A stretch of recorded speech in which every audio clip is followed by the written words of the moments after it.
చేసిండు. డిసెంబర్ 7కు కాంగ్రెస్ ప్రభుత్వం మార్చి 23న ఏర్పడ్డది. ఈ 3,89,000లో కాంగ్రెస్ ప్రభుత్వం ఏర్పడ్డ తర్వాత చేసిన అప్పు అంటే ఆ 3 నెలల 23 రోజుల అప్పు కూడా ఇందులో కలిపారు. దానికి డాక్యుమెంట్ చూపిస్తా. ఆర్బీఐ రిపోర్ట్ పెట్టు బాబు. This is the RBI report.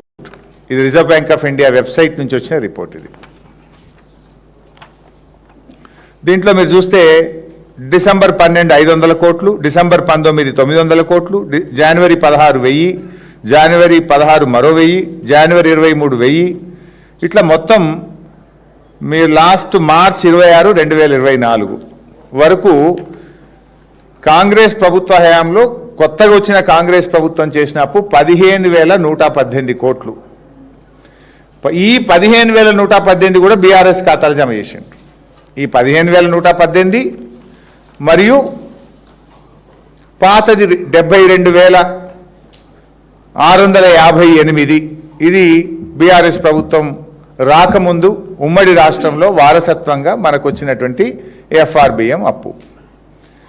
అయితే ఇప్పుడు ఇందులో బట్టి గారు ఏం చెప్తుండ్రు? ఫైనల్గా 5,16,881 ఇక్కడ రాసినారు.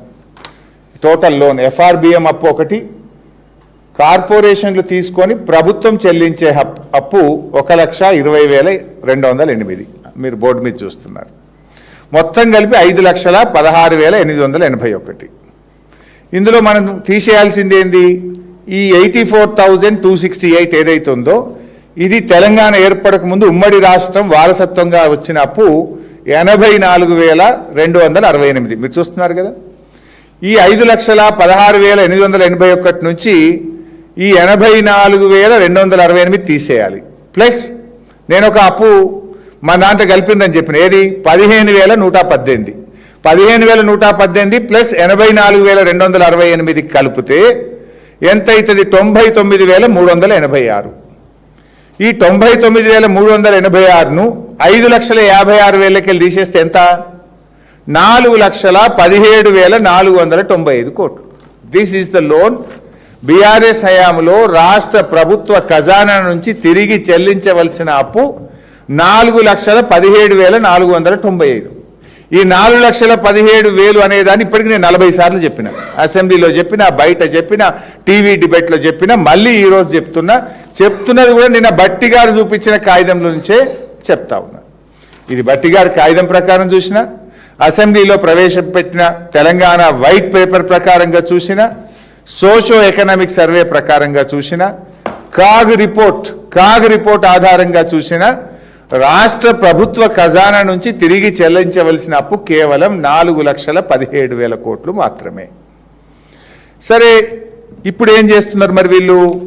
ఏదో చేసి అప్పులు ఎక్కువ చూపించాలి, తప్పించుకోవాలి, 6 గ్యారెంటీలు ఎగబెట్టాలనేటువంటి ఒక కుట్ర. ఏం ప్రయత్నం? 8,21,000 కోట్లు అని చెప్తున్నారు. నేను కూడా చెప్తున్నా, అంకెలతో చెప్తున్నా. బహుశా నిన్న ప్రెస్ మీట్ పెట్టిన బట్టి గారు మిత్రులు టీవీలలోనో సెల్ ఫోన్లలోనో నా ప్రెస్ మీట్ చూస్తుంటారు. మళ్ళీ చెప్తున్నా, బీఆర్ఎస్ ప్రభుత్వ అప్పు అక్షరాల 4,17,095 కోట్లు మాత్రమే. రైట్. అయితే ఇప్పుడు ఏమంటారు వీళ్ళు? ప్రభుత్వ గ్యారంటీ ఉండి కార్పొరేషన్లే చెల్లించే అప్పులు. ఈ శ్వేతపత్రం, ఇది గవర్నమెంట్ శ్వేతపత్రం. అఫ్ కోర్స్ బట్టి గారి పేపర్లో కూడా అదే ఉంది, బట్టి గారిది కూడా పెట్టినాను. Government guarantee loans which are raised by SPVs and serviced by them. మీరు చూస్తే ఏముంది అందులో? కార్పొరేషన్లు తీసుకున్న అప్పులు, కానీ అవి ప్రభుత్వం చెల్లించదు, కార్పొరేషన్లే చెల్లిస్తాయి.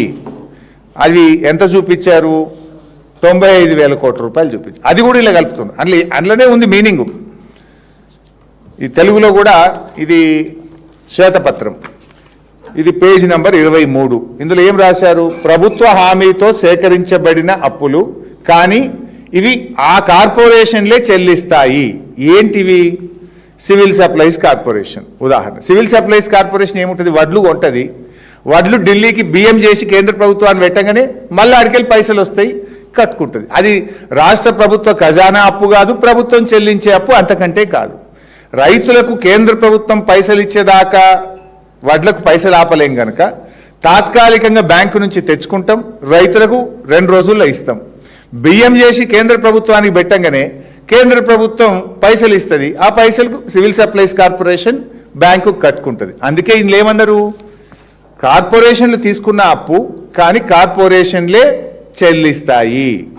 ఇది ఏ రకంగా రాష్ట్ర ప్రభుత్వ అప్పు కాదు, రాష్ట్ర ప్రభుత్వ ఖజానా నుంచి ఈ అప్పు కట్టము అని మీరే వైట్ పేపర్లో చెప్పారు. ఇది నా మాట కాదు, వైట్ పేపర్. నిన్న బట్టి గారి ప్రెస్ మీట్లో పెట్టిన పేపర్ కూడా ఇదే. ఏం రాసిన ఇంగ్లీష్లో, government guarantee loans which are raised by SPVs and serviced by them, కట్టేది వాళ్ళే, సివిల్ సప్లైస్ కార్పొరేషన్ లాంటిది. ఇప్పుడు మీరు వడ్లు కొంటలేరా?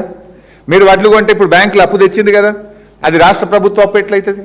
బియ్యం పెట్టినాక కేంద్ర ప్రభుత్వం పైసలు ఇస్తుంది, కార్పొరేషన్ బ్యాంకు కట్టుకుంటుంది. సో ఇలాంటివి ఇట్లే ఇందులో మార్క్ఫెడ్ కానీ ఇలా కొన్ని జిహెచ్ఎంసి, అదేవిధంగా ఇండస్ట్రియల్ ఇన్ఫ్రాస్ట్రక్చర్ కార్పొరేషన్, టీజీఐసి. ఉదాహరణ టీజీఐసి తీసుకోండి. టీజీఐసి ఎంతో కొంత తీసుకుంది, 1000 కోట్లు ఎంతో తీసుకుంది. మనం అక్కడ 14,000 ఎకరాలు